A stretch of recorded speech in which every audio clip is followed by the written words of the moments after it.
I'll do something. I've pressed record, lads. Oh, sweet. Excellent. Then I think if you've pressed record, then maybe we should say who we are. Yes, well, we are the Finally Press Record podcast. I'm Pat. I'm Stubby. I'm Nettie. And Daniel is still away. I think we have to break the sad news Yes. to our audience. Daniel had a healthy baby boy! He is taken, ladies. I'm sorry. Dan, it's really sad because Dan's had a healthy boy, but he got ahead of himself and he's had some complications because he started gooning and his dick exploded because he wanted to make another baby for his wife. He was really trying, and I'm sorry guys, but Dan is going to be out of commission for a while.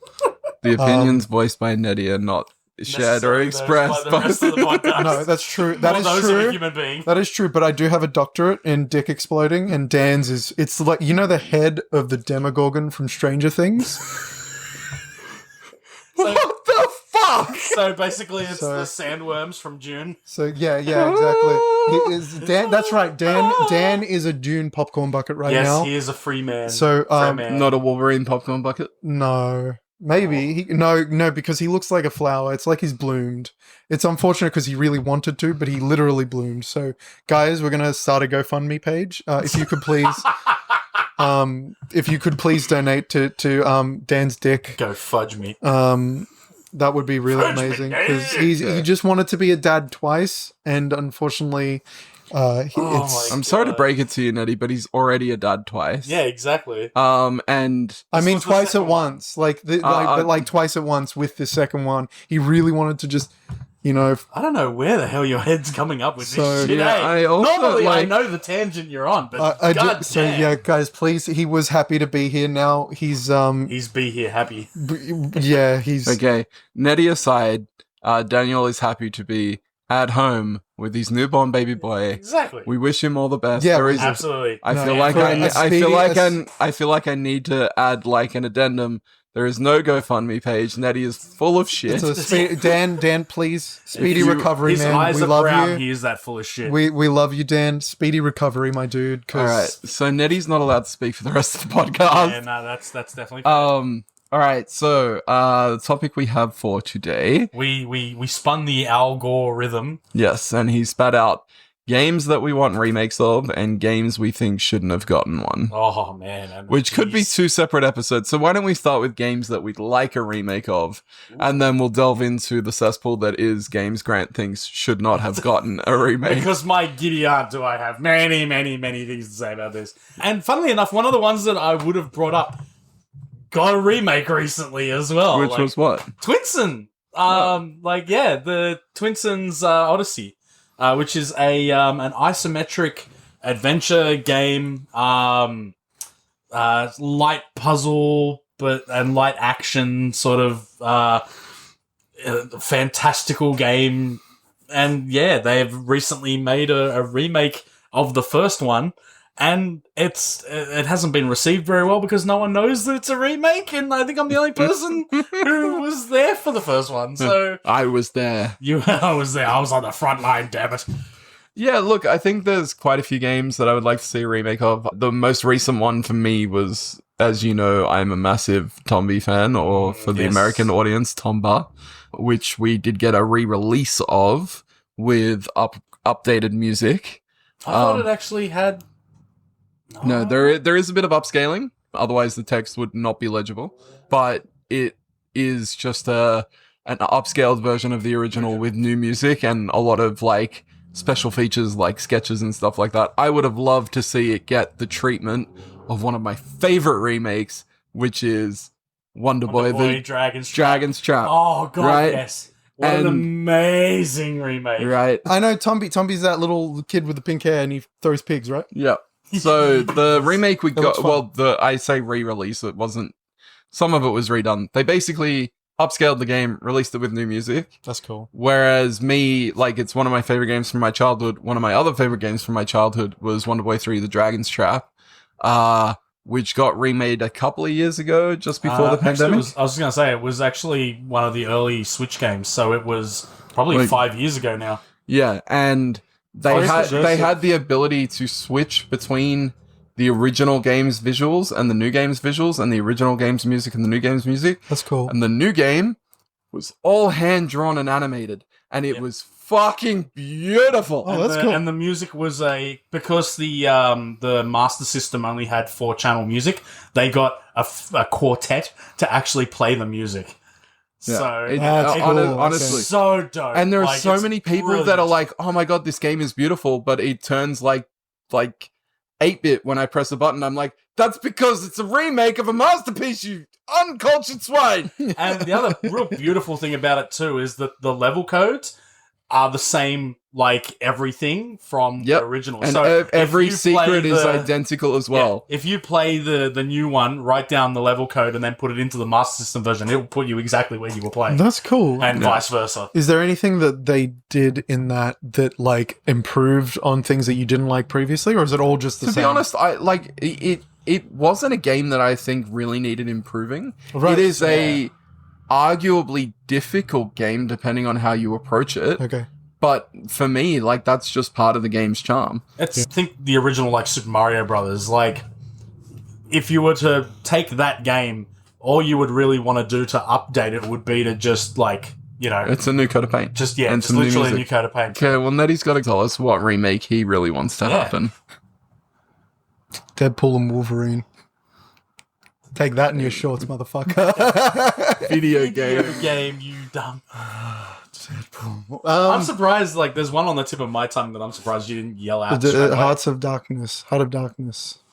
I'd take a Heart of Darkness. You know what? That actually is a fucking good choice. Right? Yeah, I don't know why, but it's the first thing that comes to my mind. But I was going to say, The Darkness. Or The Darkness. I could definitely fucking do with an update for The Darkness. That would be fucking awesome. And just finish some of the things that they couldn't finish. And, yeah, totally. Like, you know, fix up some of the like combat. Carry on the actual like Starbreeze one, not the Digital Eclipse fucking sequel, even though it still had its good things. Oh no, it's fun, but it's just completely compared different. to the first one's amazing. That's it's a different Darkness, beast. though. But yeah, Heart of Darkness. Yeah. Oh my god, that could definitely that could just so use well some today. Lenient hitboxes.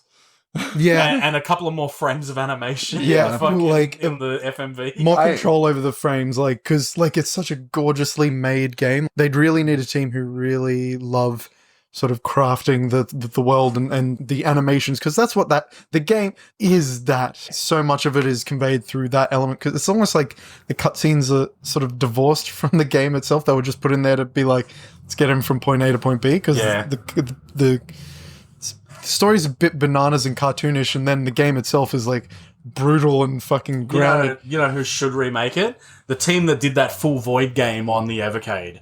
Oh, yes. They would do a fantastic version. They would do a great job. And one thing I think remakes like that should do is have the old school graphics and then be able to flip over to it.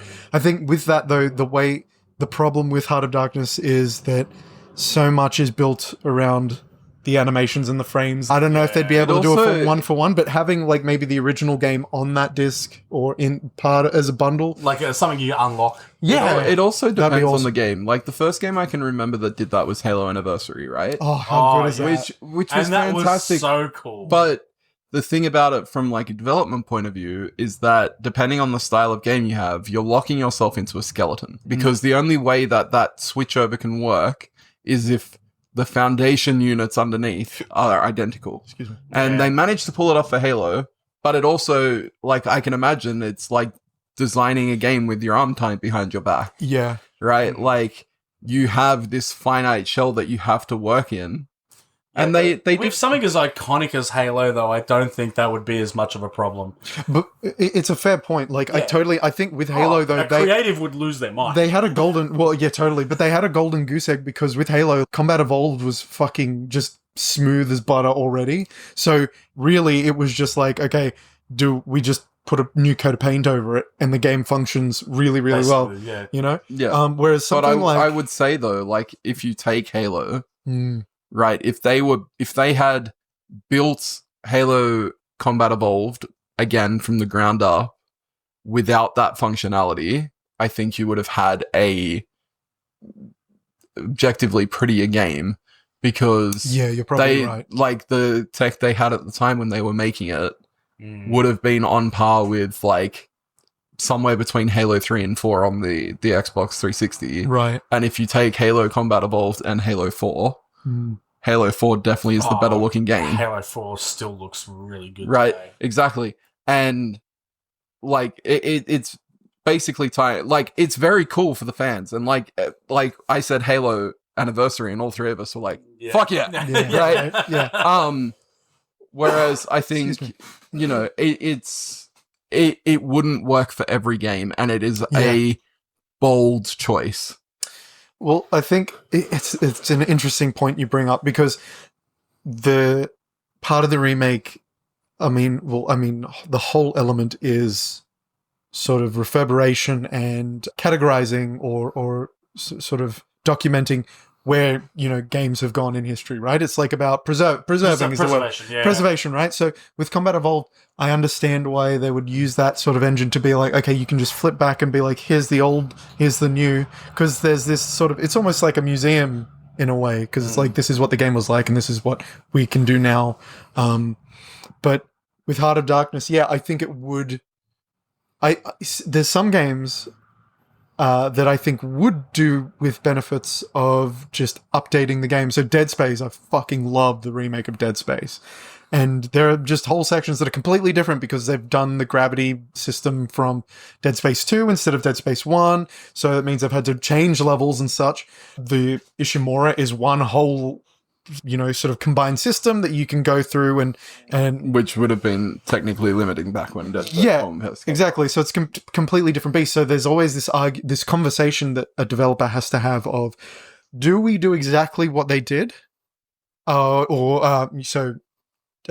Souls remaster, or do we update but sort of keep the essence or the soul of the game, which, you know, Dead Space. And I would say like Dark Souls remaster definitely needed to like change things around, a Bed of Chaos and shit, because there's just sections of that game that fucking suck, and that game is awesome, but God, fix some of that shit, right? Yeah. But then you've got a game like Tomba, and it's like, fuck, that game doesn't need changing at all. If we can just have it play on modern consoles or PCs, and update the graphics. I think for me, I wish it would have gotten that coat of paint as well. Yeah, right. Like there are animated cutscenes and stuff like that. There are a lot of people who love the game and actually resurrected Whoopi Camp. Tombi/Tomba 2 is coming out next year as a re-release, and I'm sure it will be much the same. Yeah. But like to the point of remaking games, you also have something like Kingdom Hearts. So Kingdom Hearts 1, the remaster that they released eventually on PS... 1+2. Like, anyway, when they went to remake it, they discovered that half of the source code was missing. Yeah. I heard about Same this. as Final Fantasy VIII. And so they had this tenuous line of, do we make it with like quality of life improvements, or do we like turn it back and just make it look nicer and run at a higher frame rate, but have the gameplay be that of what the PS2 experience would have been? And they ended up going with that. And I question how it would have been received had they gone the other way, because the actual game engine and the quality of life improvements that came with Kingdom Hearts 2 made for such a better game. Okay. Yeah. And I think there's something to be said about like the wording that gets thrown around as well. And I mean, it's something that we can discuss too. So like we said remake, but there's also reimagine. There is remaster. And as I've used, re-release, right? So like to me, remaking a game is fundamentally rebuilding it from the ground up. Yes. Remastering like it Resident is Evil 2. Yeah. That is a remake. Or Dead Space. Yeah. Or Dead Space. That is Dead a remake. Space, yeah.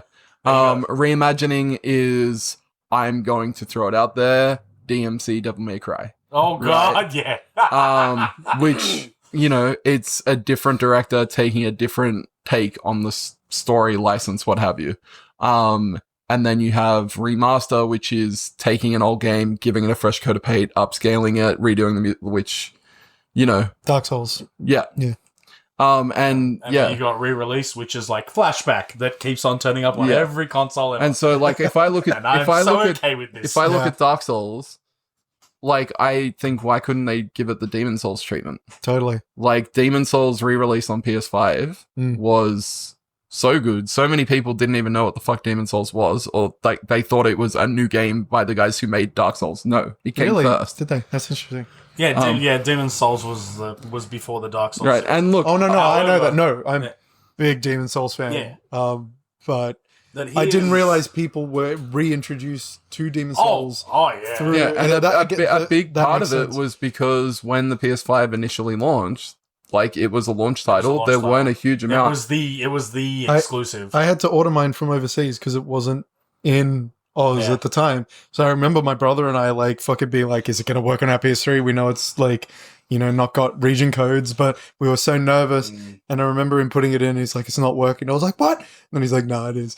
And we played the shit out of it. Fucking love Demon Souls. Love Demon Souls. So it can be on your like remakes that are great. Remakes that I don't think should have happened, and that is definitely the fucking like one of the highest on my list. Because why did they remake Demon Souls when everyone has been praying for a follow up to Bloodborne? I look, I agree with you. Like, actually, and that is, as far as I'm concerned, that's just cruel. That's mean. I don't disagree with you, but Bloodborne had been a more recent game. The way I think Sony should have played it, which is the way a lot of people were like, "It's fucking easy. You modify the console, we can fucking do it for you." Is you release the Demon Souls thing because that's an old game that didn't get the love it deserved back when it initially came out. They did a great job rebuilding it, making it look fucking amazing, and introducing it to a whole bunch of audiences who now are aware what a Souls-like game is.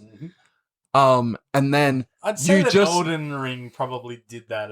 No. I agree with you, but that like it's all compounding, right?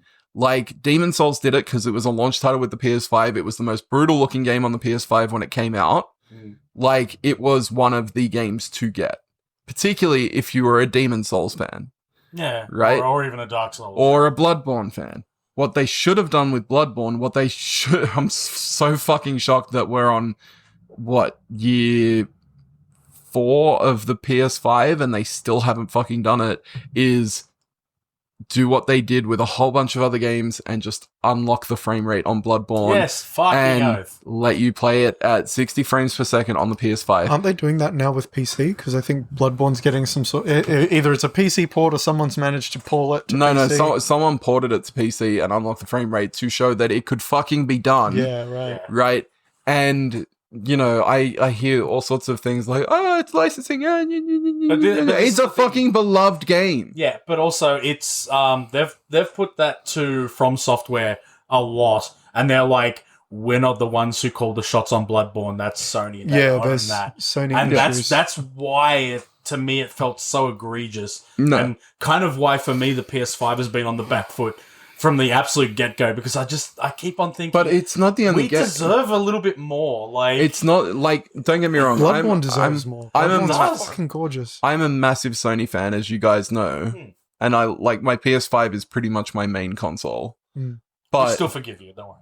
I'm there with you, man. I fucking love the PS5. Yeah, you're the outsider here. Look, my PS3 is like in the top 3 of my favorite consoles of all time. And look, mine is my PC.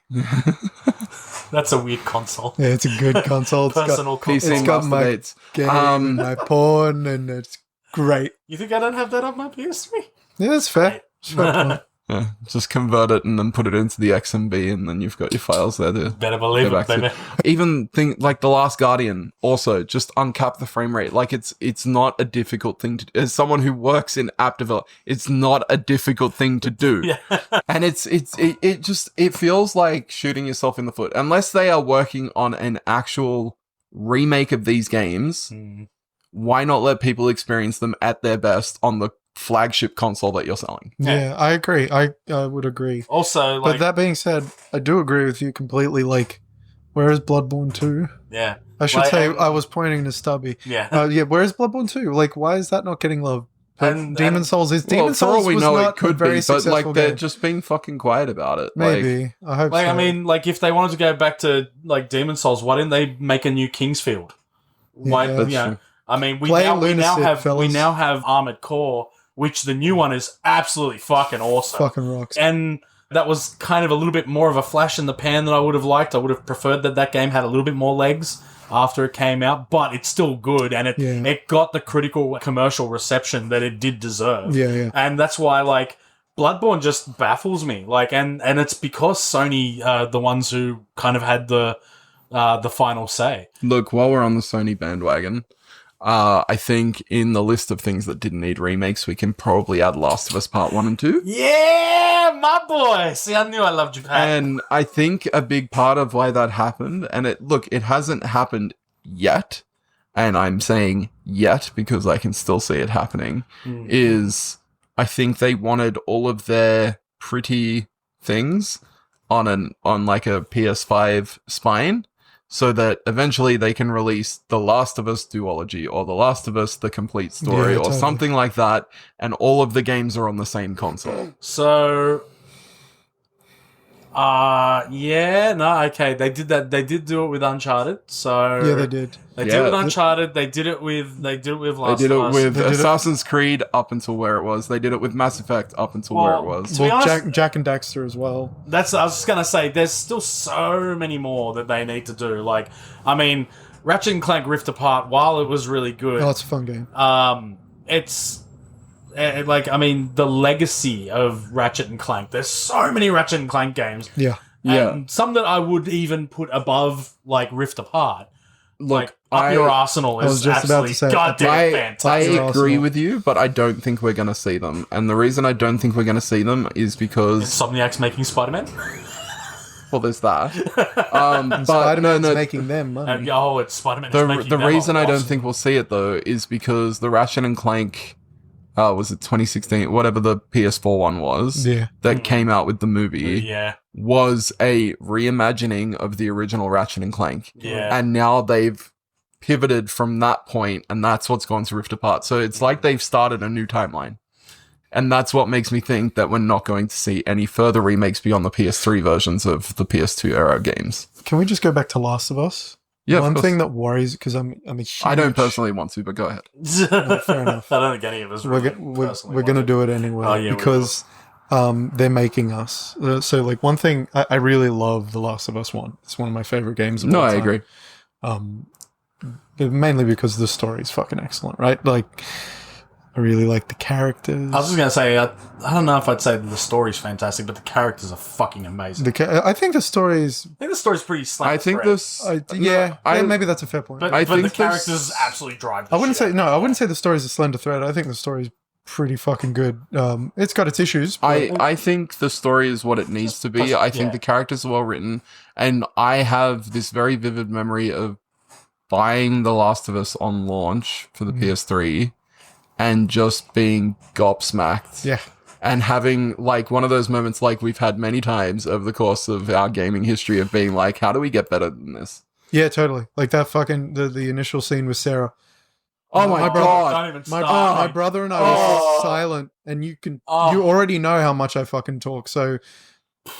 I was crying. Yeah, I was bawling my fucking eyes out. So Troy fucking Baker. Yeah, he fucking nailed it. Oh my God. And Neil Druckmann directed him fucking perfectly on that. What happened to Last of Us Part 2, Drucky? Huh?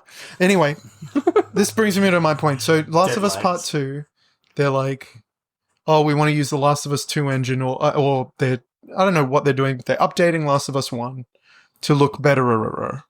And one thing I've seen is like images of the original Last of Us and then new images where like the characters don't really look like themselves. And I worry that like sometimes in a remake, especially when you've got a sequel that's come out recently that's been critically panned and you're like, well, but no, I want to tell this story now, even though the original story had a different direction. It's like, I get worried that they go back and change things like fucking George Lucas. And so like that is one thing I do worry about with remakes where it's like, look, you need to worry about seeing more walkie-talkies in The Last of Us.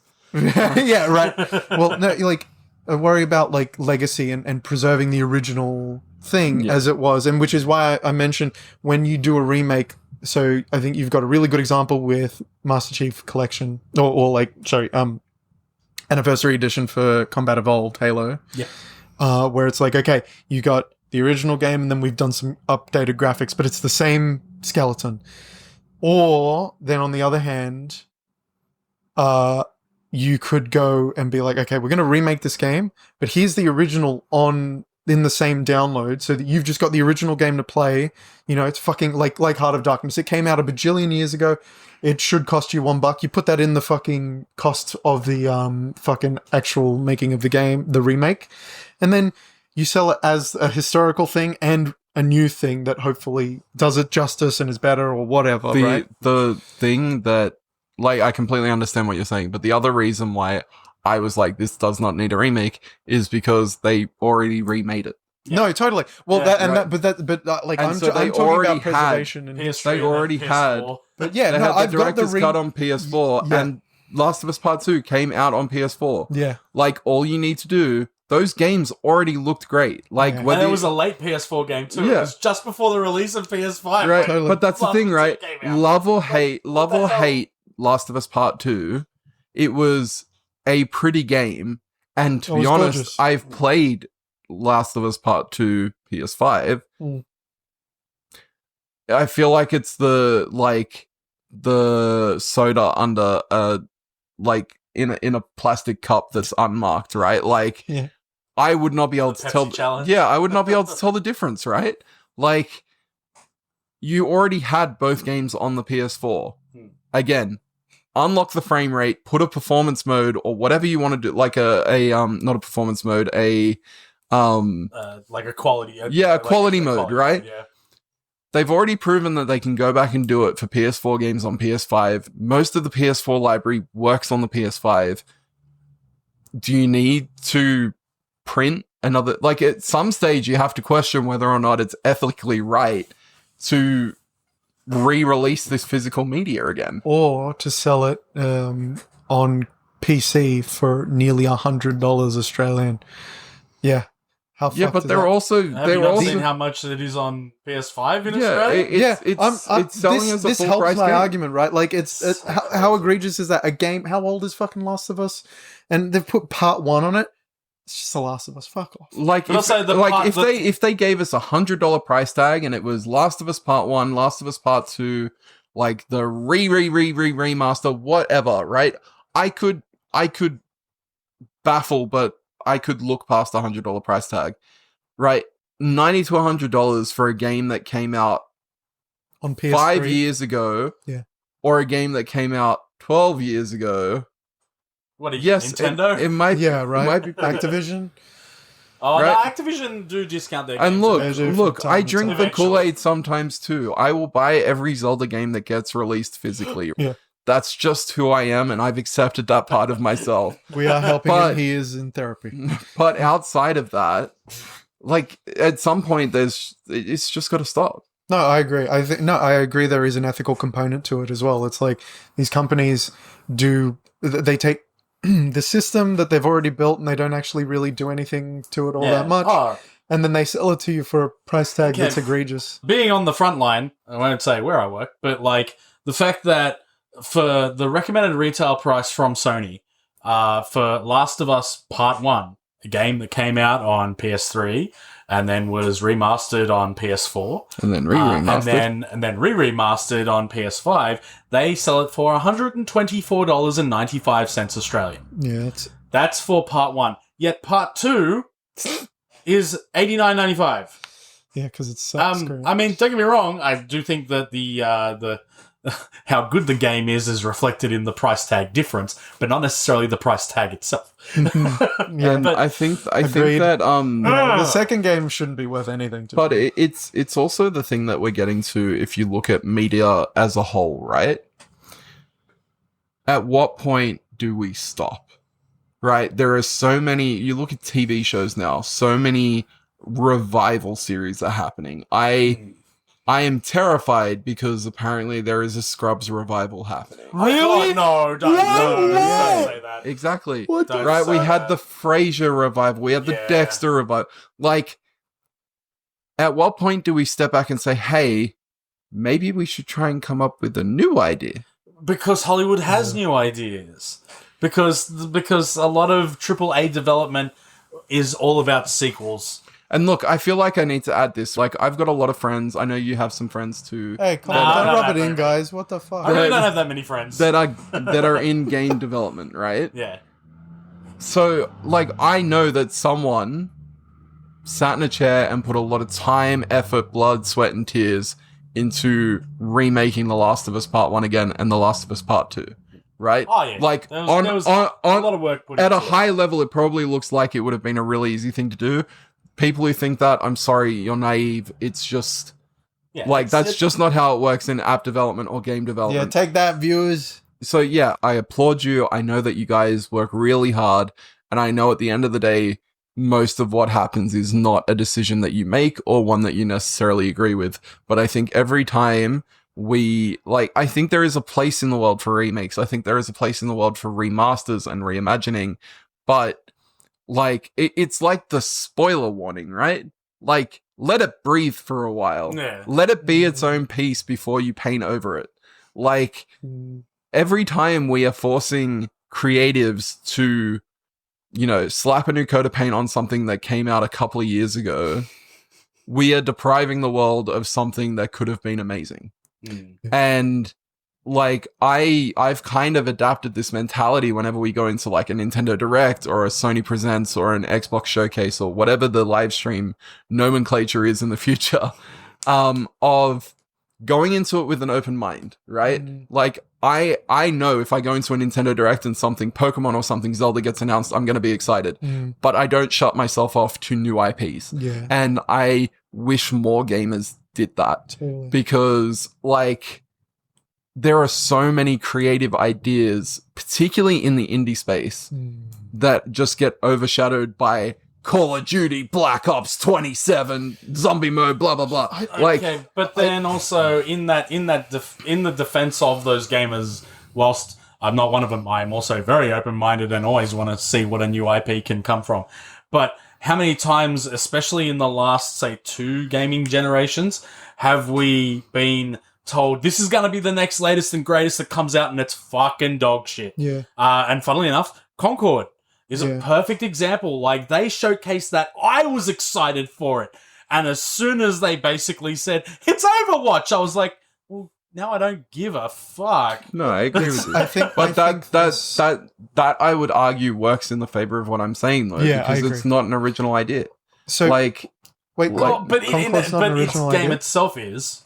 Like, I mean, just because it's an Overwatch clone doesn't mean that Concord isn't an original. no, I know that, Yeah. but like, I think, like, it's that whole like, look at Fortnite, right? When Fortnite came out, there was another battle royale game called PUBG. I was just gonna say, yeah. Right. And Yeah. Fortnite wasn't originally meant to be a battle royale game, Yes, correct. right? It was a Okay. tower defense. It was a type. tower That's defense like, my eyebrows went up. I was like, whoa. Keep in mind, so I was working freelance journalism at that stage, and I played the original Fortnite like 6 months before it To released. save the world. And I was like, wow, this is going to be a really fucking good game. And then it came out, and I'm like, that's not the game I played, right? Like, the game I played was a mode, but it was buried. Yeah. Buried! Because, PlayerUnknown's took them to court, like, and they fought a long time. right? PlayerUnknown's a twat. And, Yeah. and that's the thing. You have the next big thing, and then it's dollar bills, right? Yeah. At that point, Battle Royale became the thing. We had, Call of Duty had Warzone. We had Fall Guys. We had Stumble Guys, which was a Fall Guys clone, but is now somehow bigger. I mean, Battlefield kind of was doing it even. Right, before exactly PUBG. right. It was only a mode, And then but- you look at people, like, there is a certain type of gamer that every year buys Call of Duty. God, yeah. But at some stage, like, that was considered a new IP.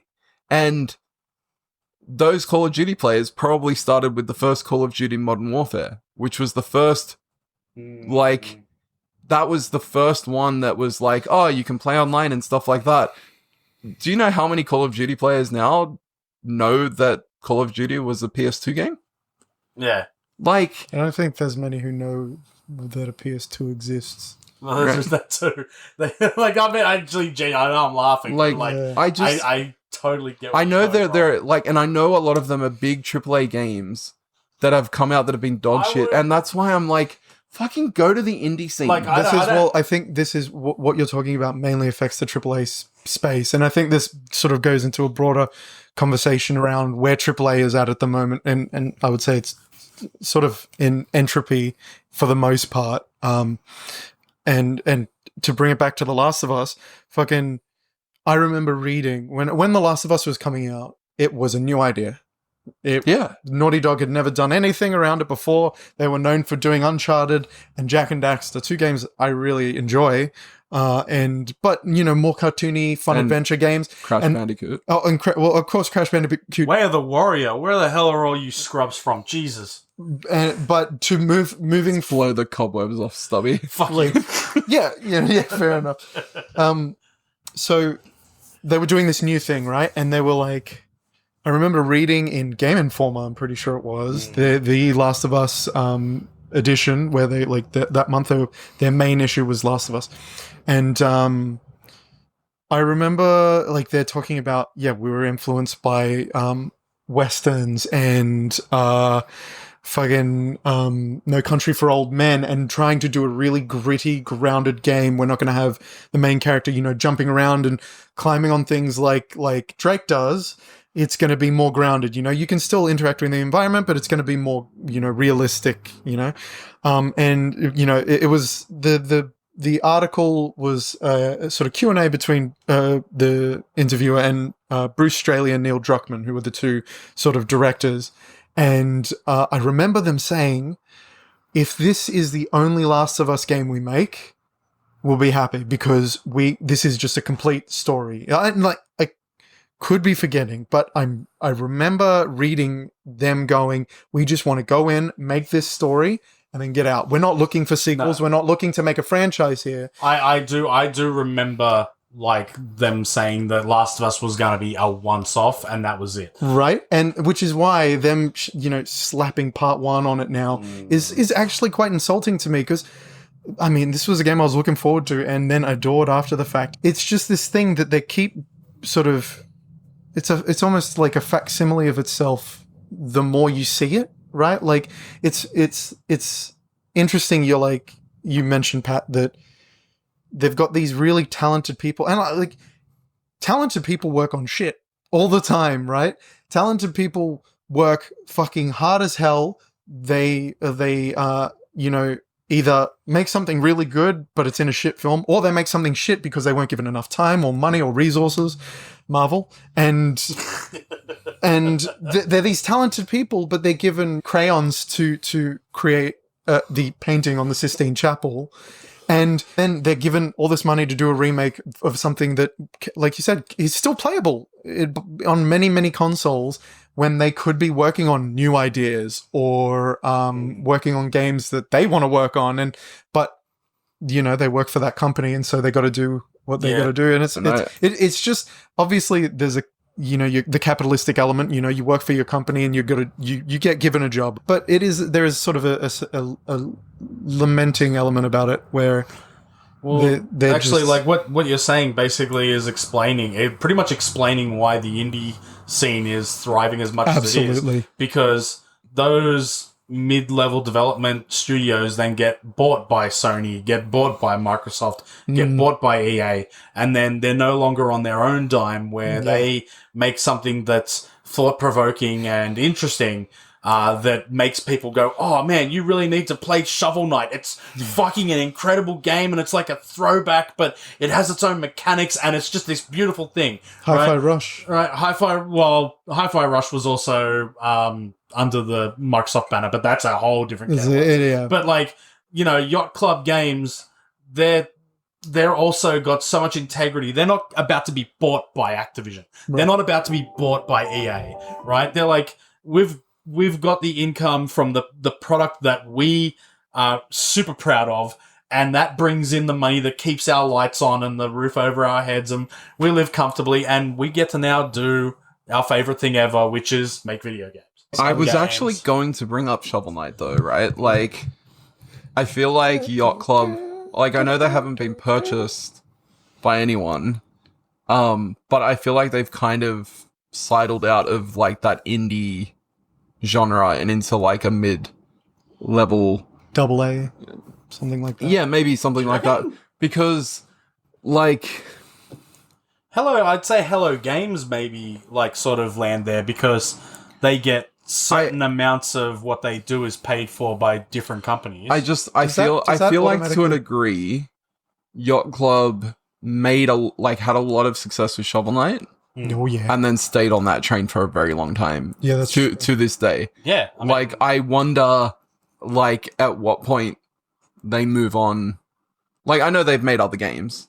I know that. But Shovel Knight is still the one that they drive so much so that there's another one. Like, I think there was one announced in the Nintendo Direct today. Yeah, so that's... like, the all-in-one pack or whatever it is. But that's the thing, like, because even though they've used the Shovel Knight IP...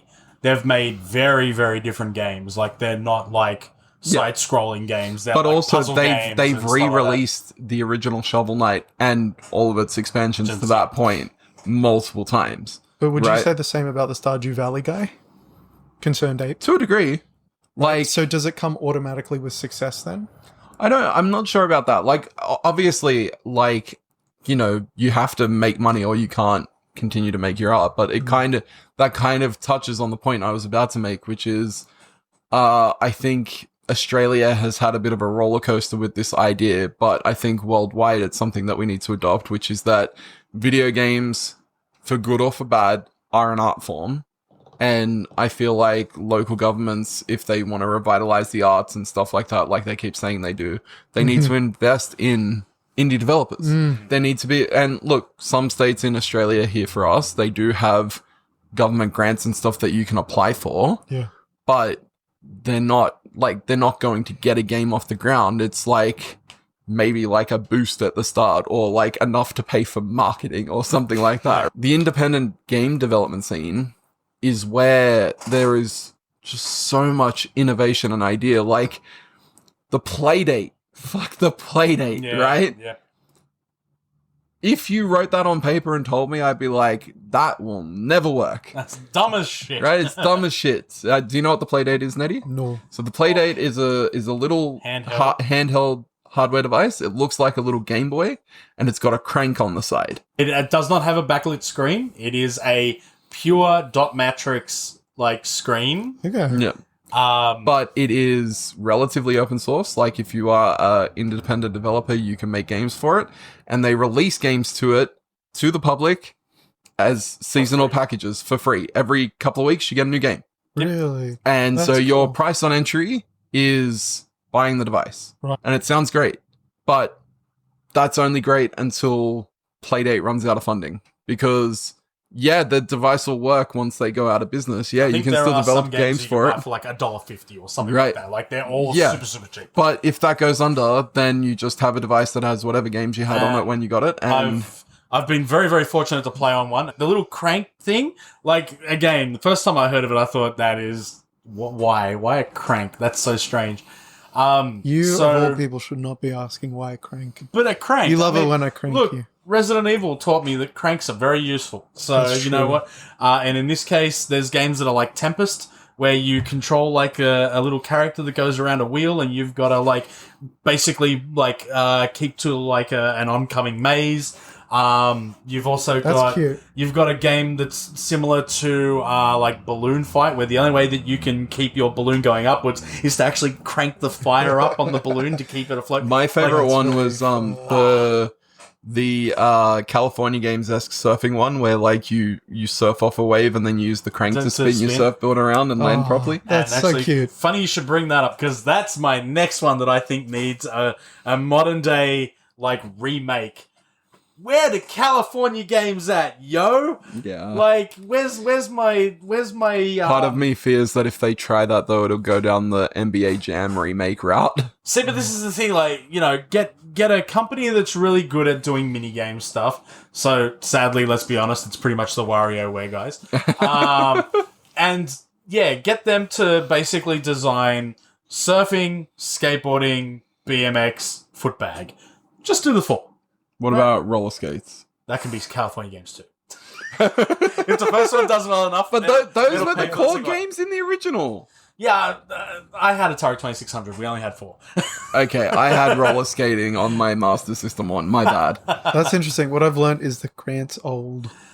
You learned that today? Yeah. Really? Because I'm It's so talking about the youthful. same game. Like, We've learned that Pat's also old, but slightly younger because he played the one with the newfangled games. So this is like in and my it had house? disc throwing too. Oh, it had yeah, Frisbee. Frisbee. So wait, that's right, these yeah. all just sound like Wii Sports games. Yeah, it was, but like It was from a the simpler 80s, time. right? But the thing is, it was like even when you compare it to the other like individual sports games, all 4 events were very competently made, and especially like the surfing game that was on it. I don't think there was another surfing game available on anything at that point. But right? the thing I really liked about California Game, I can't speak to the Atari 2600 version because I didn't play that. But each of the game's control schemes made sense to the sport you were playing. Oh, okay. Right? Like, so with the roller skating one, right? Like, to roller skate, you move one foot after the other. So to actually roller skate, you had to go up, down to move your foot up and down. Right. And then you'd hold one direction to kind of glide in another, and that sort of thing. And That's with fun. the half pipe for skateboarding, you'd have, like, you'd be doing, like, almost like Shoryuken moves Oh, in yeah, Street yeah. Fighter to Your build up quarter-circle momentum turns. Yeah. as you go into the valley of the half pipe. And I used to love the surfing one because just the flavor they put into the game. Like, so every so often you'd crash bang and all of a sudden a shark would jump out of the water and you'd be like, yeah, so that's Is that only, the one that's- with the skiing where the Yeti eats you? no, that's PC only. Yeah, I was PC going to say, masturbates. but also the shark was only in the Master System and the Atari Lynx version. The little, like, when you actually wiped out, every now and then a little shark would come up with a smile on his face and go yum, and then just disappear. That's cute. And every so often a dolphin would come up on the top of the wave and And dance dance along. along, yeah. I've seen that. Yeah. That's what I mean. Like, and yeah, California Games. It's a simple concept, easy to pick up, easy to understand, easy to play. The fact that it's not even a mobile game, like, who owns the IP to that? Like, I mean, the company that made it was Epyx, EPYX. I know that they're not around now. But look, honestly, you could probably do like a spiritual successor where it's you America games. yeah, right, like or Donald Trump oversees everything. Oh, They kind no. Okay, there is one Right, game because that they're came all close. sports, so you don't have to really worry about copyright, and you just like sort of make a spiritual successor. So there is one game that came close, like besides the obviously aforementioned Wii Sports and Switch Sports. Yeah, sure. There was a game that came out on the Switch called Vacation Island. Yeah. The only problem with it is that every game basically had the same control, which is where California Games absolutely kicked its ass. Right, like you mentioned, in that each game it's has basically specific you've controls. got the directions were the directions of your character, and then button was action, right? Whereas the different like motions would be different things in California Games, and even like the old winter games and summer games and that. Like if you wanted to cycle in Summer Games 2, I think it was, you literally had to like spin the joystick, right? And so like going up, left, down, right, up, left, down, right. But you couldn't just start really fast because that's like trying to jump on a bike and just pedal really fast. It doesn't quite work on that the way. Master System one, you'd tap to pedal, but then when you wanted to go over a jump, you'd have to pull back on the control stick. So like you'd have to do like the moving motion of like the bikes. With like ice skating ones, you had to use like left, and like the A button would be your left foot and right foot.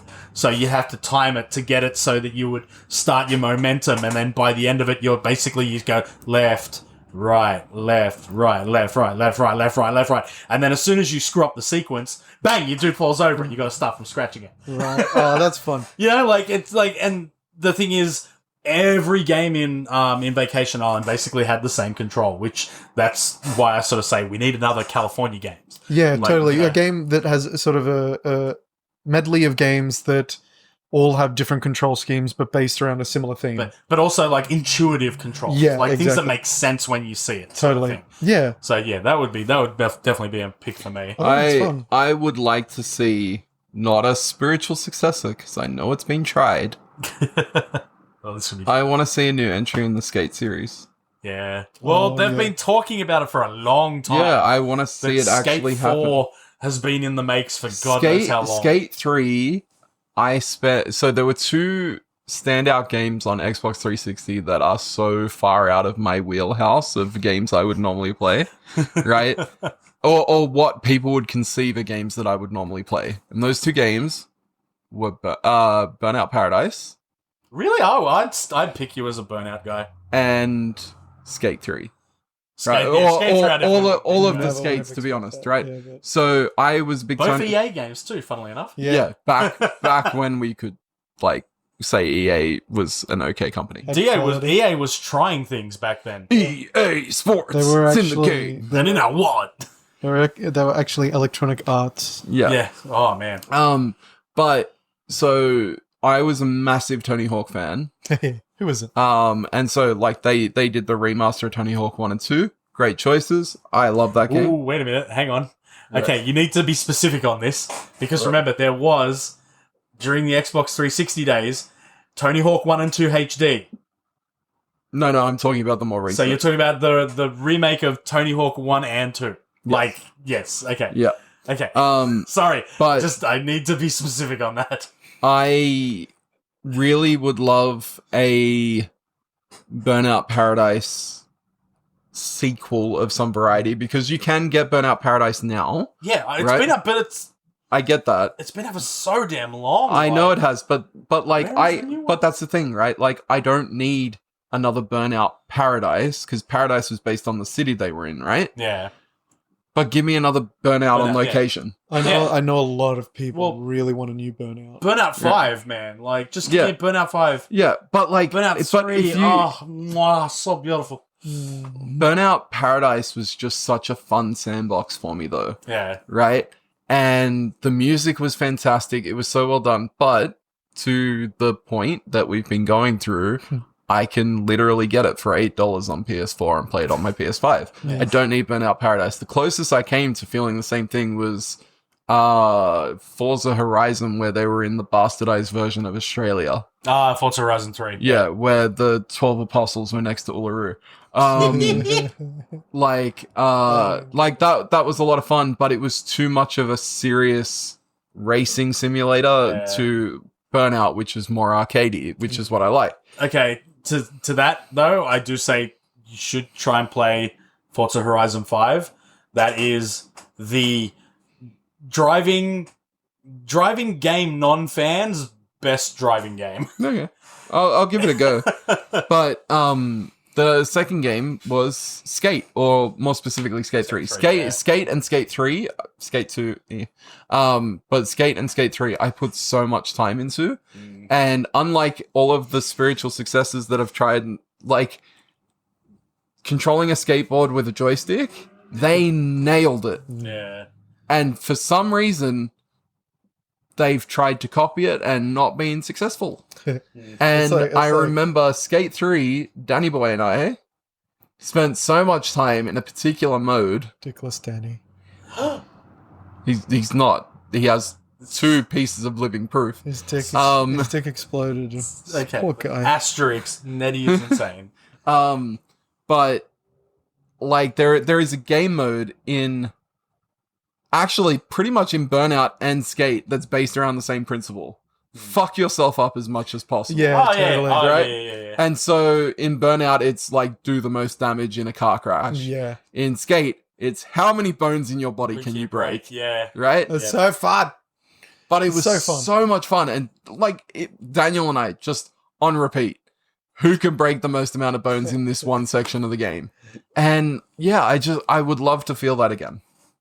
I have an interesting one that falls into both the categories of like remake that I love and remake that I don't think was necessary. And it's Resident Evil. So I agree. Okay. They shouldn't Remake have of made- Resident Evil 1, absolutely fantastic. Like, you know, the first Resident Evil was basically made on something of like hopes and dreams and like sticky tape. and essentially just one dude saying I don't like horror and Capcom going then you're perfect to be the director. Poor bugger. So, It's like it's really it's their like MO. how Disney gets Star Wars directors nowadays. They're like, we haven't seen a fucking Star Wars at all. You're perfect. You're perfect. Luckily though, it worked for Resident Evil. Yeah. Didn't work for the Resident Halo Evil- series. No. And we're joking, but they literally picked someone who hadn't played Halo. Yeah, I'm not joking. They do that. Fucking hell. I did like Infinite. I didn't like 5. 5 was absolutely fucking... No. I'm the talking Halo about the TV series. show. Oh, yeah. John Spartan. Sorry, I forgot that John existed Halo. for a minute. Yeah. Yeah, shit-eating grin. I just had sex with the girl who made me. What the hell? Like, oh god. Anyway, That's a whole other podcast. I'm sorry. Side tangent. Us gamers, us Halo fans waited decades for the helmet to come off. And it came off in episode 1. And didn't go back on for a hell of a long time. Anyway, I sorry. never So- wanted the helmet to come off. Never. Resident Evil 1 remake, absolutely love it. Thank you. Much love, much love. Then the two fans were making the awesome remake of Resident Evil 2. Yeah. And Capcom sent them a cease and desist and then hired them.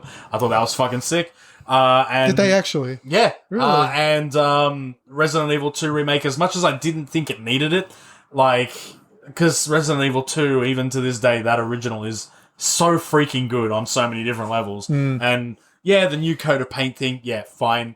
And I think Resident Evil 2 sits kind of in that remake of, man, they did some things good, but they did also fuck up on some shit that was kind of important to me. Sophie's still in it.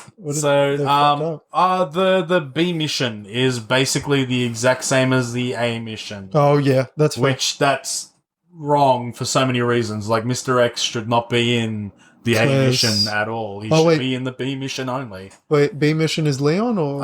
It depends on who you play. You see.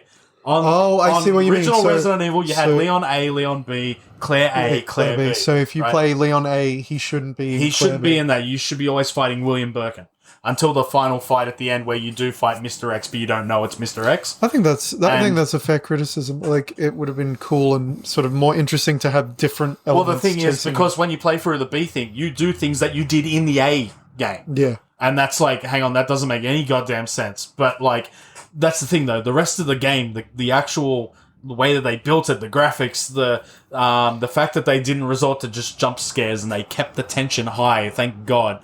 And it looks fucking brilliant to this day.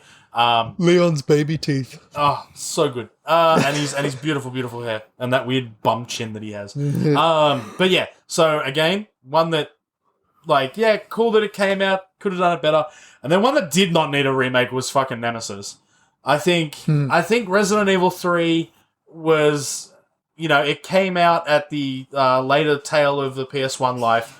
It definitely found as much of an audience as it was going to get. I don't think anyone who played Resident Evil like didn't really know about Resident Evil 3. I can understand why they did it. See, this is But the thing. what There's a better one they the- should have done. I know where you're going with this. Damn Yeah. straight. But you what did. should have I'm remade saying is Resident though, Evil. like, if you look at how Or 7. Kingdom Hearts was released, right? Well, 6 re-released. to 5 as well. It's Nettie Oh my off God, with the you fairies rambling today. Fucking psychopath.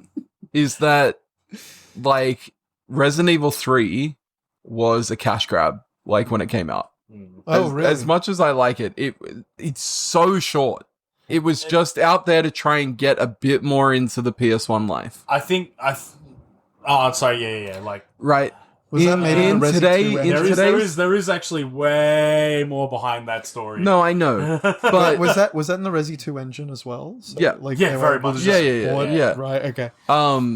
And most people know it because of Nemesis, right? Yeah. He's Right. cool. Great villain, but like not like I think a lot of people look back on that game with rose tinted glasses. They don't remember how short it was. They don't remember how easy it was compared to Resident Evil 2. I never Well, played 3. this is the thing, you see. Resident Evil 3, the original, was a decent length game. It's Maybe if you shit, significantly cut you keep in dying. the remake. The whole clock tower sequence is completely removed from the game. I know they shortened things, but it was still a short game. So Like even Resident shorter? Evil 2 took me ages to get through the first time I played it. Resident Evil 3 didn't, right? And the thing is, even if they released what they have now, there is no reason why it couldn't have been a side story to Resident Evil 2. They could have released the two together. That remake of Resident Evil 3, though, I think they wanted to bring out Resistance, or whatever the fuck it was called, and they tested it in front of an audience, and they went, this game is hot trash. And they went, oh, shit, well, that's actually the finished product of the game. Okay, we need to just completely tack on Resident Evil 3 to sell this Resistance thing. And then a year later be like, hey, Dead by Daylight, can we get in on that? But, like, again, I don't know why they spent that time and energy when the game that deserves it is Code Veronica. Code Veronica came out on the Dreamcast, which had a significantly short lifespan, and then even its re-release on PS2 was purely just so they could put the Devil May Cry disc out there, the demo. Really? That was what everyone bought that game for, was just to play the Devil May Cry demo. Devil May Cry was meant to be Resident Evil until it became not Resident Evil. Yeah, I know that part. Because it turns out zombie puppets don't make for a good zombie game. Much like how everyone bought Zone of Enders to get the Metal Gear Solid demo disc, right? Like, it was one of those things that was I like Zone of Enders. Yeah, I know, and you know what? I went back and played it way after playing that Metal Gear Solid. I was like, oh, this is actually a good game. Maybe I should have played this. Look, Grant, like, I agree with you. Code Veronica needs a remake. I think Zero needs a remake too. Like, I think they have a slot in there, but I know you well enough to know that there is a game in the Resident Evil space that you believe doesn't deserve a remake, and I disagree with you, so let's rip the Band-Aid off and start talking about it. Let me get my popcorn. Hold on. Okay. Are we about to talk about 6? No. No? Resident Evil 4. Oh, God! I forgot that even... Yeah, that happened. Okay, yes. Resident Evil 4 did not need a fucking remake. This is the words of Stubby, and I mean this all the way to my grave. Resident Evil 4 was already good. It was already on the HD consoles. It had already been given a nice little facelift. And then, like, I will say that it is a different beast to the Dead Space remake. I think that Dead Space 1, 2, and 3 did get missed by an audience that would appreciate it today. And I think that the Dead Space remake definitely caters to, like, the more kind of modern horror sensibilities that, like, it's different. Like, I think during that PS3 era, we were so starved for horror. Let's be honest. There was fucking nothing, right? Dead Space came along and blew our balls off. It was just an unreal fucking return to old school kind of horror, like that return to Alien. Yeah, everything was action horror. Yeah, like we had Gears of War, we had Resistance, which had horror elements. Even Resident Evil 5 went the more action route. What, you didn't like punching boulders? How dare you? I love punching boulders. Crass! Look,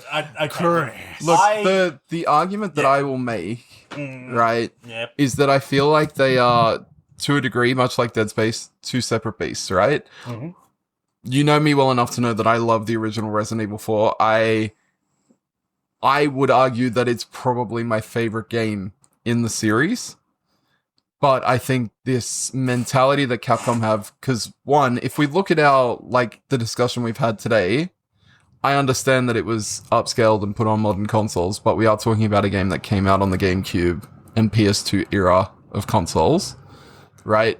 So there's games that we've said we liked that got remade that came out later than that. I would argue, though, that the definitive version of Resident Evil 4 didn't come out until 2007. Either way. The Wii's version is, like, unbelievable. Either way, I think you need to look at them as two separate entities now, though. Like, Resident Evil 4 has a similar theme. Well, a similar thing. It's the same thing. I was just gonna say that's very similar. But they did actually add quite a bit to the game. But it falls in line with what Capcom seemed to be doing, which is getting all of their Resident Evil games into the Resident Evil engine and having, like, a consistent story that you can play through and through. I would not be surprised if we see a remake of Resident Evil 1 with the over-the-shoulder controls, because the thing that hit the last nail into the coffin for me being on this track is the fact that there is a third-person mode being released or has been released for 7 and 8. Yeah. For 7 and 8, right? Oh, not for 7, but for 8. 8. No, there's one coming for 7 as well, I'm pretty sure. I don't think it's for 7. I know that that's 8 because when they released the DLC where you play as Rose, that's in third person, and they went, oh, well, we'll just do that with... I'm pretty sure the gold edition... Far out of Ethan Winters. Ethan I'm Winters. pretty sure Captain if you Bourne. have... Mr. Bread. Yeah. If you have the gold edition on latest gen consoles, there is a third person mode for Resident Evil 7. I could be wrong, but what it would result in is if they do 1, 5, and 6, you have an 8-episode long story that roughly plays the same throughout and is at the same quality level throughout in terms of like graphics, gameplay, and storytelling is hit and miss. But I would argue that they are both great games. I can understand why you don't want to play the new one, or why you don't think it needs to exist. I played the first 10 minutes and I went, you know what? Resident Evil can live in my mind as the one that I played and finished probably in the realm of 10 times since playing it on GameCube. And I think that's just where it'll have to stay. I only played it for 10 minutes. The new one. I think the other thing too is and I could be nitpicking a lot, but I've got the HD remakes of Resident Evil 4, 5, and 6. And there reaches a point where the upscaling doesn't do justice to the original game. And so I'll agree with that. It's still a gorgeous game though. Don't get me wrong, it is, but if you look at the UI elements and stuff like that. Oh yeah. There were times when I was playing the Resident Evil 4 PS4 version, and it felt like my little ammo meter was taking up a quarter of the screen because I'm now used to my 4K games with smaller, more more tuned UI. Yeah. Right? And that's what the remake brought to it. The remake.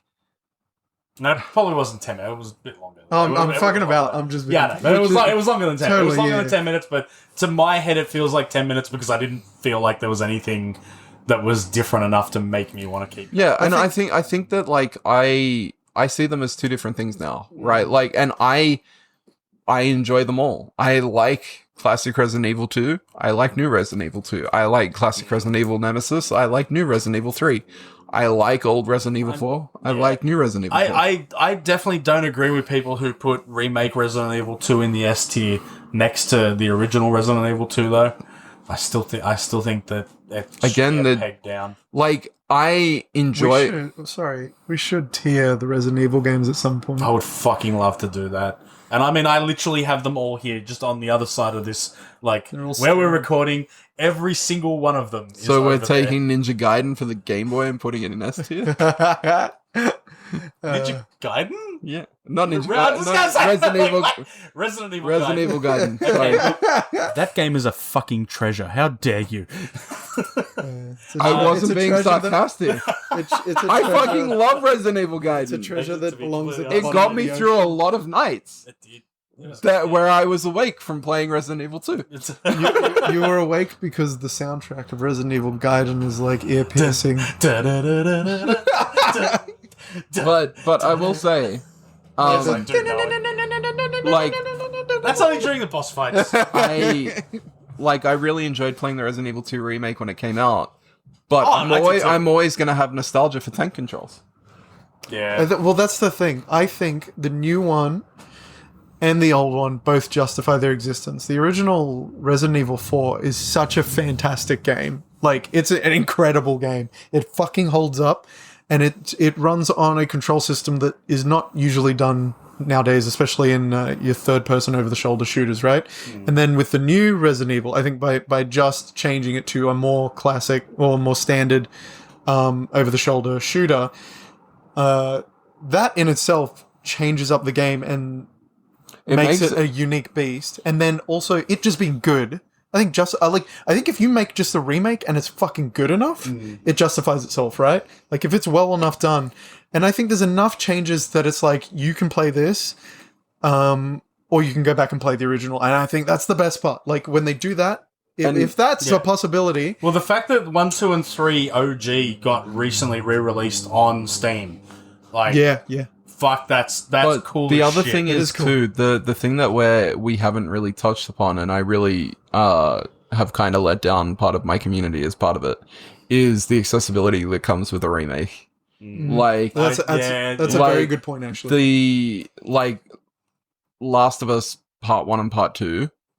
Right, they did a relatively good job. Like they got applauded for accessibility, which is one thing, and that's the one thing I'll say. Like they have a spot there for like the disabled community and everything like that. But if you look at Resident Evil, I think we need to because we're explaining this. Whilst Nettie and I may nod our heads unknowingly, we should probably explain what we mean by accessibility. I didn't want to interrupt Pat either, but I just wanted to nod. But one thing I will say, the best part of Last of Us Part 2 is the accessibility. Like they did such a good job. They have modes and graphical changes where if you are colorblind, that things can be things are a little bit differently colored in the world, so you can see where you are supposed to be heading. They also have disabling flashing screens to help people who get epileptic fits. Is it epilepsy and is it dysphoria? I don't know, it's something like that. But basically where constant flashing of colors can actually make you disorientated. Yeah, but there's also been leaps and bounds in accessibility, particularly in more recent games around hearing impaired people, vision impaired people, being able to remove triggering aspects from a game for people who have PTSD or trauma. And I think that in and of itself is going towards something that we should all be embracing. But it is one aspect of these remakes, which is that, yes, Resident Evil 4, the original, great game. But Resident Evil 4, the remake, comes with it a lot of learning from the community, a lot of quality of life things that make it more accessible for new people to come into it, disabled or otherwise.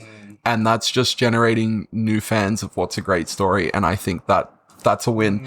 And this isn't a game like Last of Us Director's Cut, the PS4 one, already had a bunch of accessibility features in it, arguably didn't need to be remade, or could have had supplementary accessibility features added in as a patch. You can't do that to Resident Evil, a game that came out on the GameCube, and it would be very hard to add that stuff in as a port. There would be things you could do, but at the bare minimum, they have subtitles for hearing impaired people. It would be difficult to take other things out without fundamentally changing the game at its base level. So I think our argument about not remaking a game that came out a couple of years ago still holds true. Yeah. But I think that a game like Resident Evil has a place for people like that too. Yeah. Yeah. Look, I mean, I'll take a step down from my soapbox now. You know what? Get the fuck off there. One thing that I will say is that I've never turned around and told someone that they should play the original instead of the new one. I won't. That's Why? Just because I think the new one does have an ease of entry level, especially if you have the newer consoles, you want. Typically, the mentality is you want the newer game. So plus, I think there's an awareness around it. We can sit here and say that Resident Evil is a fantastic game, but we all played Resident Evil 4 when it came out and said games aren't going to look any better than this, and now they do. And no, they don't. I was just gonna say, now they go over the top and they actually look worse. They try too hard. I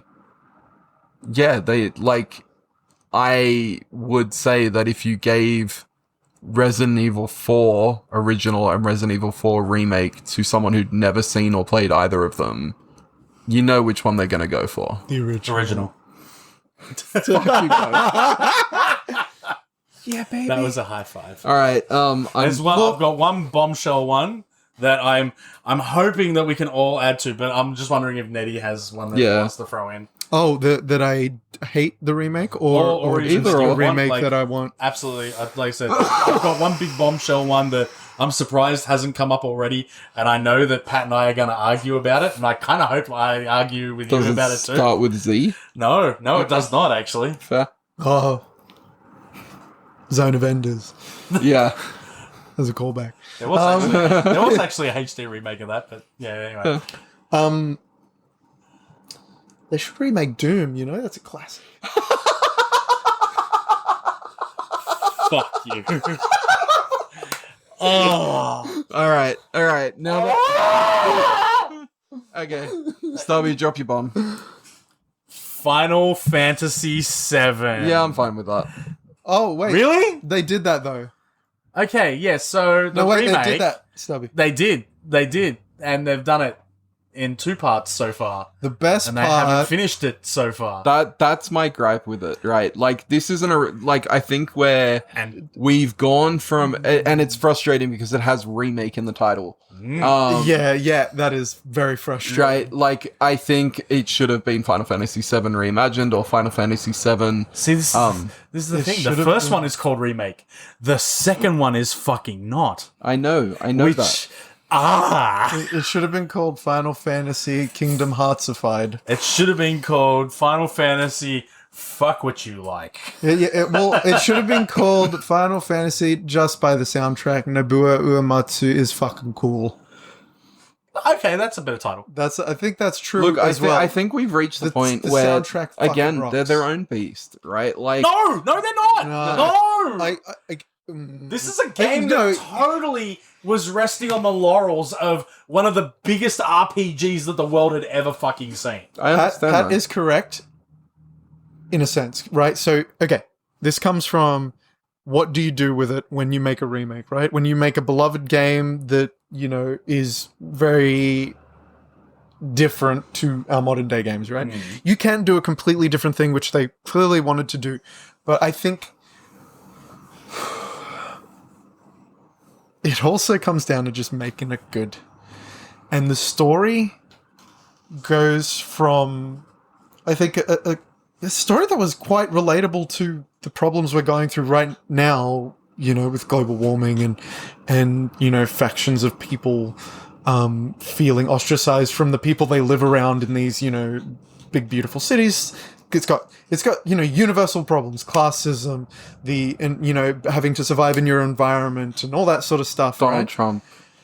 No, but it goes beyond that. It's like, tyrannical, exactly, tyrannical dickheads who want to fuck everything, right? So it's got all that, and like, it's a timeless story. Like, there's a reason Seven still, I think people still adore that story. I think it's mainly as well because the music's so fucking good. But I think the Final Fantasy VII is one of those games where it really didn't need changing at all, and it would have actually benefited it more just grabbing the old story, touching up bits that don't make sense, touching up, you know, plot holes or game sections that are shit, and then being like, and I think Remake, and then if you want to do that pretty decently, not 100%, but like, Remake did it decently. Rebirth has kind of spat on a lot of things. I think the spitting was they were dribbling a bit already, because like the sort of the ghost.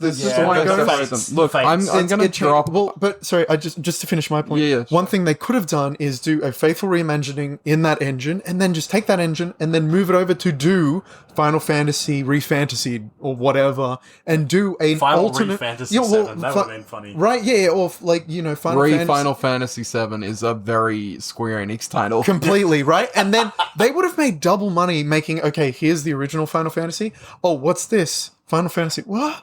What's this? Remember when they were going to do 13 and Versus?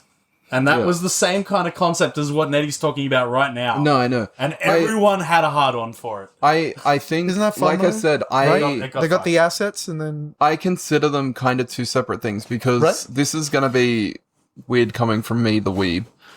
I don't actually enjoy the original Final Fantasy VII that much. Right. And I don't for a couple of reasons. Wait, then. To be honest, both. But wait for it. Okay. Interesting. So I did not know this. the thing for me, the music, like, hands down, like, the music is always amazing. And I'm not saying I didn't enjoy it. It's just compared to what I had at the time, the amount. Well, I had Chrono Trigger. Yeah. That was amazing. Why hasn't that been remade? Oh my god, proper phone. Oh yeah, how have we not brought that up? But Jesus. I played Final Fantasy VIII first, right? You liked 8 more. Well, it wasn't even that. 8 was my benchmark for what a Final Fantasy game on PlayStation was going to be. And if you look at what they look like, it's night and day. Yeah, that's right. And here's the thing: I consider them two different things because, like, I come back to remake being in the title. Like, if the first one was called Final Fantasy VII Rebirth, I think I could give it a bigger pass. Yeah, right? Totally. Because it's telling a similar story. Yes, they have changed a lot of fundamental things, but no, they have now. They but not have. The first one. No, they did change some stuff in the first one. Like you said, they were already dribbling, and then they spat it all out in the second one, right? Yeah. I hate Rebirth. I'm sorry. Which is fine. I think they're making it overcomplicated for the sake of making it overcomplicated because that's what Final Fantasy and Square Enix do. Well, it's the Kingdom Hearts guy. Of course, he makes it overcomplicated. Right. Fleshing out of the characters in Final Fantasy VII Remake. That was awesome. You got to know more about the people Jess in Avalanche awesome. In general. And the other thing awesome. is that we had come off the back of Final Fantasy 15, which was really well received in its action RPG style of gameplay, and they had translated that battle system into Final Fantasy VII and brought with it a whole bunch of new people to enjoy it. Right? For me, they are two separate games. They tell a identical to a degree story until a point, and then it deviates drastically. Yeah. But there are people who play Final Fantasy VII Remake and the original Final Fantasy VII and would not like the battle system of the other. There are people like us who grew up playing the original Final Fantasy games and are like, turn-based combat. Come on, man, where is it? But then why did they do a perfect remake of Crisis Core? Like, literally the perfect remake. Crisis Core wasn't a turn-based RPG, though. No, but, like, they kept every element exactly the same. Because it falls into this new 3D world built of Final Fantasy VII that started with Advent Children. Advent Children. Crisis Core was pre-Advent Children. No, it wasn't. No, it came out after Advent Children. I need to fact check this one. I'll do it. Because I'm not 100% sure. It would have been damn close. It was close. It was close, but I do remember hunting down because I at the time I was absolute mark for anything Final Fantasy VII. It is building again. It's like it's the MCU thing. It's making a franchise that is consistent and cohesive. So you have Crisis Core. You have Crisis Core came out 2007. Advent Children came out 2005. Yeah. So very close. You have Advent Children. You have. I wouldn't be surprised if Japan got Advent Children before us. Maybe. I don't know, but it seems. Well, Crisis Core definitely came out. Well, I know that Crisis Core definitely was out in Japan first because I actually bought a Japanese PSP that came with Crisis Core because we did not have a version of it out here. Actually, that argument doesn't even matter. It would apply to both. So yeah. But yeah, the point being is that you end up with this. Cohesive is a strong word because they're confusing as fuck. But whenever they decide to finish the Final Fantasy Rebirth series or Final Fantasy VII, as I'm going to call it from now on, it's going to be the good, series of today. But you will have X number of Final Fantasy VII. You'll have Advent Children. You'll have Crisis Core Reunion, and for the most part, they will look visually very similar. Like, I watched Advent Children a couple of months ago, and it is still visually stunning. Oh yeah, gorgeous. Well, to be honest, so does the Final Fantasy movie with Archie Ross. Like, it still looks very good. And Ben Affleck. Yeah, but Cloud. But yeah, it's, Cloud and Sephiroth aren't in it. That's the thing. That's the but movie it's that's also- forgotten to time. It's the story after the interesting bits. That's the problem with that movie. But my point is, it's this like almost Hollywood concept to have to create a franchise, and like the thing is that if you want to entice new AAA gamers to your franchise, you can't stick a coat of paint on Final Fantasy VII, the original. You have to release something that looks like it's been meticulously crafted for hours on end. Okay, I have a rebuttal to that. Go for it. Metroid Prime. What about it? The remaster that came out that has the new coat of paint on it, that has Yes, but I think it's the second best-selling Metroid of all time. yes, but Metroid Prime was a GameCube game, not a PS1 game. Well, but also they are remaking Final Fantasy VII in the original graphics, and they've got the chibi. Which is fine, but that's coming after this Final Fantasy VII stuff's come out, right? Like they're like I said, I'm surprised they're not doing a 2D, HD, 3D fucking thing. I don't buy that. Fuck, if Final Fantasy VII came out in the Octopath Traveler engine, I would be creaming the crops. They should do that. Well, this actually brings me to Final Fantasy VI. Yeah, why the fuck hasn't that been touched? Because to be honest, Final Fantasy VI's story is way better than... It's also, I touched on it before. Why aren't we getting a remake of Final Fantasy VIII? Yeah. Well, they lost. They don't have the assets. They don't have the. So they rebuilt Kingdom Hearts 1. We talked about that too. I never hear anyone talk about 8. It's funny, which is a shame. Rare. It's very rare. I've never played about it. I hear people talk about 9 all the time. And 10. I hear people talk about 10 and the closest thing we have. 8 is John always DiMaggio's in 10. You Squall. I've always liked Squall, and Zell was probably my least favorite out of everyone. The closest thing we have gotten to anything remake around Final Fantasy VIII is Kingdom Hearts, which has Leon in it. We did have the re-release of 8, which has the unbelievably low res backgrounds and the high res characters. That game crashed 4 hours in for me, and I lost everything. So I still have it on my Switch, and it's just painful to see the unbelievable juxtaposition of the characters compared to the backgrounds. So bad. But I don't buy that you can't do it in the old school style. I think you totally can. I'm not saying that you can't. I'm saying that it doesn't bring enough new people to the market. Whereas if you have this visually stunning game, like the amount of people that got into Final Fantasy with 15 and 16, like Final Fantasy 14's having a resurgence, like they do it by building up visuals and giving quote unquote cutting edge gameplay and I think that's what they think. I think they misunderstand their series, because they can bring in new people with 15 and 16 or 14 and 15. Too many. 15, yeah, 15's 15, 16. Or 14, we're in double 15, digits now. right? They've probably done too the many. MMO and the new single player one, right? They could bring in people with that and then be like, hey, we're remaking this old one that everyone fucking talks about. Now that you're a fan because you've played this new one. The other thing I will say is that the story is the, what people love, and the characters. The other expectation Mainly the characters. is that so many people have watched Advent Children but never played Final Fantasy VII. My argument would be that actually next to no one has watched Advent Children these days. No. But I think it's really only those FF7 fans from when that movie came out are the ones that cared enough to go and see it. As someone who used to work selling, look, I this is a while ago, but you would be surprised. I would be. Honestly, and I worked in a part of town that you would not expect that crowd to be in. And the main reason why I say that is because the amount of talk in the fight game community about what the hell is Advent Children Cloud in Smash Ultimate. What is that? It's look, I'm not going to explain. Look, there is a very large Venn diagram of demographics of people that consume the content.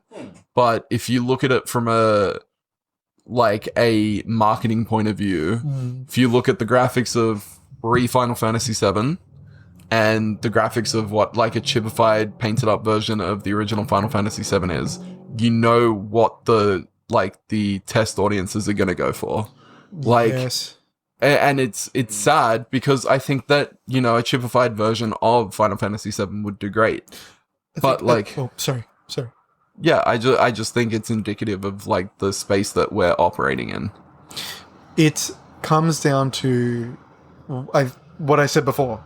If you just make a good game, it justifies itself. And so Final Fantasy is a big enough name that they can sell the cutscenes, because what they can do is they can have, like, it doesn't even need to be chipified. It can just be, I think it's mainly comes down to just resurrecting the essence of what that game was. Because they went a completely different route with the new one. And the idea... Yeah, I think you're right. They are thinking too corporately in terms of, like, we have to do this because we're going to do new exciting games. It's like, dude, people like the game already. What will stop them from liking it again? This is the other Sell argument. It through the cutscenes that are high-res and blah, blah, blah, and then they come and play the game. Yeah. There is something else to be said, and this is where I think, like, Final Fantasy VII has gone, is that there is this idea, and it happens in, like, adaptations in movies all the time. I think I've spoken about it on this podcast. I spoke to you about it today, Nettie. Yeah. Is that getting someone to buy something or buy into something that they already know, but feeling like you can't just give them what that was.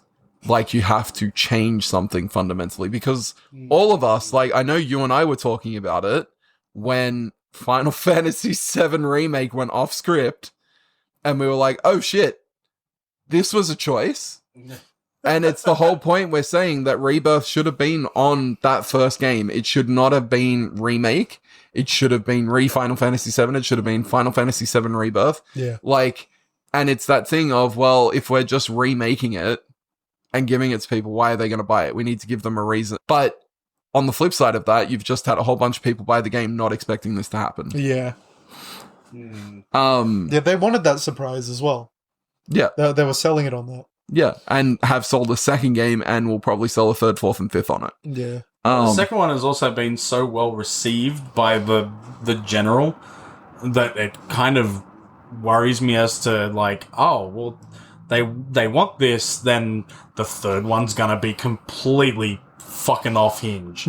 Like, and that's why, like, yeah, I heard enough about Rebirth to get me to not even buy it.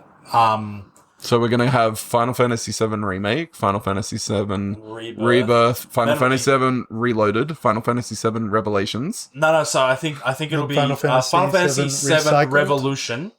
I think it'll be Revolution because it'll be completely different. You guys completely just missed my Matrix joke. No. Oh, no, we got it. I got it. And then I said recycle because we're throwing it in the bin. Recycled. It's gone away. No, we got it. Don't worry. And it was very smart. Trust me. Reconstituted. I was laughing very, very loud. Turn it into a juice. You know what I think shouldn't be fucking remade? Silent Hill 2. Yeah. Hey, maybe they'll do it right this time. Hey, look, it's gonna be another Metroid Other M, where I'm gonna skip all the cutscenes and enjoy the gameplay. I think, the last thing I'll add is, like, just any EA sports game, they need to stop remaking those. Yeah. What do you mean? They're like a mad cash cow. Because, you know, you spend thousands upon thousands of dollars to get your gold packs for, like, the latest FC game, and then 12 months later, all that shit just gets wiped. You can pay thousands of dollars again. The one that got me was NBA. Was it? That's 2K. Huh? It's 2K. Yeah. That's 2K. But it's the same concept, right? Like, it is. NBA 2K22, I think it was, on the Switch. Yeah. Where they literally had a message on the back saying, this is the same game as last year, just with updated... No, that's FIFA, and it's why they called it the Legacy Edition, because they didn't make a brand new engine since FIFA 18. Either way, like the fact that you're selling a full-priced game and it says on the back, this is the same as last year, just go on and... In their argument, it was a little bit cheaper. I know I can't... Look, I love being devil's advocate. It was 60. And sometimes you get sat on by the devil. $69 as opposed to like a full price game on the Switch, which is normally like $79. Alrighty, I think we should probably wrap it up because we've gone on a bit longer than we anticipated. Corporate Stubby only just started. Corporate Stubby can suck my Good, yeah, dick. let's end it. Corporate Stubby needs to die. I've been Pat. I've been very stubby. I'm Nettie. And I'm Repat. Repat? Repat Rebirth? Oh, God. So you gotta come out with, like, long hair and non-color blindness? Wow! Fuck you! Come on, that was a fucking funny joke. That was a funny I'm gonna fucking come joke. out with a third arm and say nothing but kill me. Yes. Or even better, I'll come out with long hair, color blindness, and say Edward. The best, Oh, no, that's the not best cool. part is I can call you an abomination. That's fun. Oh, wow. Jesus. Joke's on you, I already am one. No!